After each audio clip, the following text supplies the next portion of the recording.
we saw the Phoenix Suns go perfect 8-0 in the bubble, and then not only that, they had an A-plus offseason trading for Chris Paul to bring in another star to Phoenix. We're going to talk about what they're going to do this next season and then in their future after that, all in today's video. If you would like content like this for your team or a different team, make sure you hit the subscribe button because I've already dropped a ton and I plan on dropping even more. So make sure you subscribe with post notifications on so you never miss a video. And without further ado, we'll just hop straight into the video. So, like I mentioned, they brought in CP3.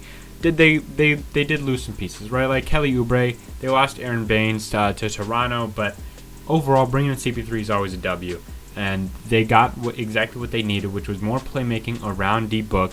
And I think this team has a ton of potential. So I'm going to go through their lineup, and we're going to talk about it. So CP3 at the 1, obviously, that's just a perfect addition. It brings more defense at the guard position for them, which is something that they needed because D-Book, he couldn't compete defensively with the top guards in the league. And so they get a guy like CP3 that can guard, match up a little better at least with a guy like Curry or Dane. You know what I mean? Because they're always going to get their own, but when it's against Devin Booker, he's going to get cooked, right? D-Book obviously at the 2, he's going to average a ton of points. He's going to be the leading scorer on this team every year. I also have seen D-Book's playmaking go up, and I now, bringing in CP3, it'll definitely lighten the load. I think this team has a ton of potential with that backcourt, obviously, and D-Book will continue to grow. I think this will be a good all-star year for him, his first true all-star appearance. And then Mikal Bridges at the 3. I loved this pickup for them when they drafted him a couple years ago. Amazing 3-and-D guy. Perfect wing to have around a guy like Booker. Now bringing in CP3, I mentioned the defense. You got a wing like Bridges to bring in, to help the squad defensively, to knock down shots, make it easier to play make. And then Jay Crowder at the 4. People are saying Cam Johnson could be at the 4. People are saying Jay Crowder. I personally put Jay Crowder at the 4.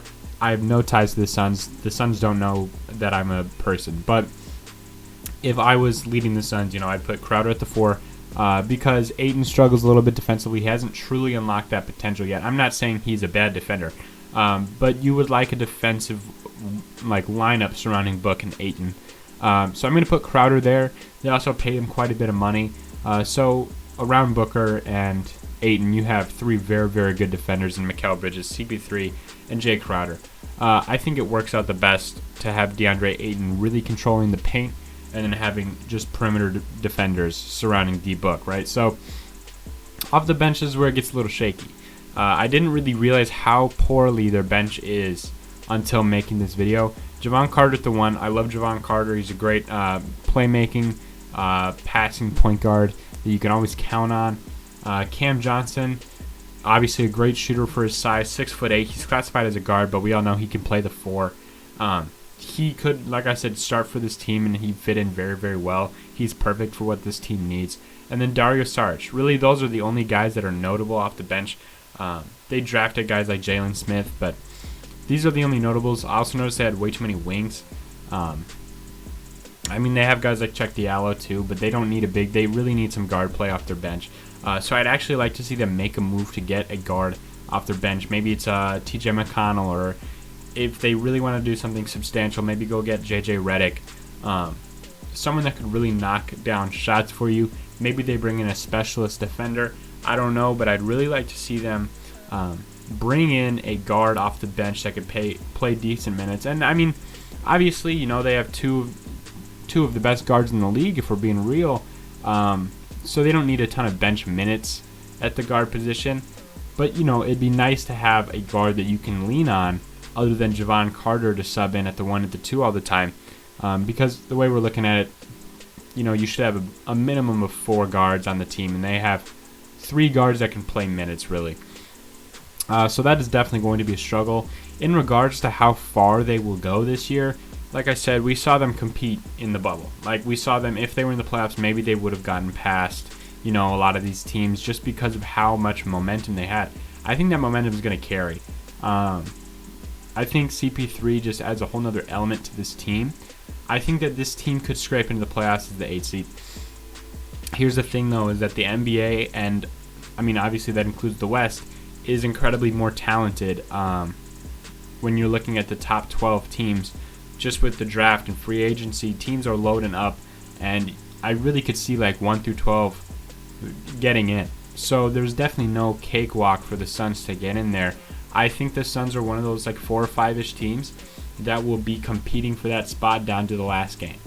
I think that they will be in a better position than a couple of those teams that are competing for that spot. I think they will be front runners in terms of those teams to make the playoffs, but this is definitely not going to be an easy year for them. I would love to see DeAndre Ayton unlock his true potential on the defensive side. When we saw him play, we saw him as a monster on the offensive side. He could get 25 and 10 if that's what he played enough minutes to do. But we also did see him out for a while. We saw his defensive motor lacking a little bit. And if he could pick that up, which I don't see why he wouldn't with a guy like CP3 on the team, I think that brings a ton in. I think this team could go far and definitely could make the playoffs. And then when you're looking at it just logically, you saw CP3 go to the playoffs with the Thunder. This team is obviously more talented than the Thunder. I don't see why this team couldn't make the playoffs. I definitely could see them as a 7 or 8. I'm just saying it's going to be very difficult to get past teams like Memphis. Minnesota could make their playoff run. I do favor them over teams like that, but depending on the jump that Ja takes, how well D'Lo fits in with Cat, that'll all really play a huge role. And it leads me right back to what I've said in every single one of these videos, that the NBA is so incredibly interesting this year because we have teams that, when you look at the Suns on paper, you're like, this team should absolutely be on the playoffs. But then you see these teams that have Ja Morant, and you're like, oh, well, will he sprout himself into the top 3 point guard, top 5 point guard race this year? Or, like teams like Minnesota, where it's like, okay, will D'Lo fit with Cat? And they brought in Rubio, and they brought in Anthony Edwards. It's going to be a lot of fun to watch these teams compete.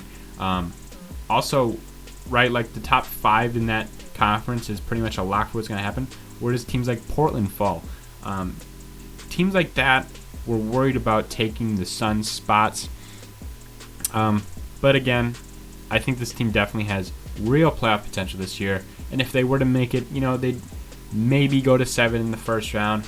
But this team really is just getting started. I'm incredibly excited to see what they do. I think if you're a Suns fan, you're looking forward more towards next offseason. Strengthen up that bench. You got CP3, you got Booker, all the starting 5 guys under contract. So strengthen up that bench, and I think after that you could really put yourself in the conversation to be a top 5 seed with the top of the West aging. So Suns fans, enjoy your first really good year in a while. And then we'll see you next offseason. Come back to Hot Mic Sports, and I'll tell you guys what I think you guys should do in the offseason. Never hurts to plug the channel. So I'll see you guys in the next one. I definitely got a ton more planned for you guys. And peace.